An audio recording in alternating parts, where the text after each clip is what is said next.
On the monthly time frame, it's clear as day to anyone, no matter the type of trader you are, we're in a predominantly uptrend market, right? Because uptrends have characteristic patterns that we want to see consecutive higher highs and higher lows being formed. So it kept buying and buying and buying and buying, but when you notice, if price is going to keep buying, it ought to be breaking structure consecutively to the upside. But I noticed that price still take out this zone and also hasn't taken out this zone yet. So there's no break here and there's no break here. But it's not so clear. Let's go to the daily time frame to see if we'll see a better picture. On the daily time frame, same thing, predominant structure is to the upside, but when you zoom in, you see that price gave us a higher low and a higher high. Price eventually returned there. It's also giving us a higher high around this zone to break through this level, but it failed to do so. Right, so there was a change of character around this part. So we'll map that out. Go down to H4 so we see a better picture. On the H4 time frame, you see it more clearly, it has more data that we can look at. Continued buying and buying and buying gave us a higher low, higher high. This was supposed to give us a higher high right around this, for instead price being below. So this was the first change of character that I noticed, right? And then price did this, but it's not enough for me to say the sell had resumed until price can take out the structure point.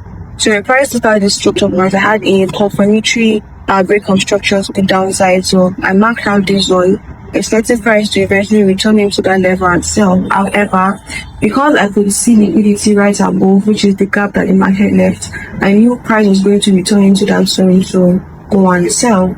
So this was the POI that I marked out. Price entered that particular zone, and so I missed the trade. I'm very pained about it, but moving on. I missed that particular trade and it sold. Now it sold into another point of interest.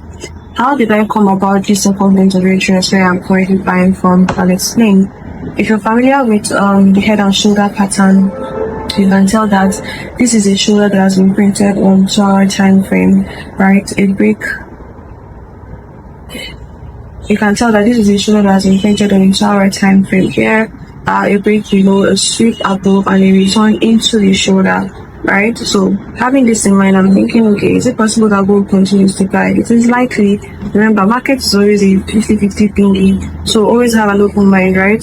So now that I see this, why am I willing to take a buy? I also noticed that there was a stopper shutter.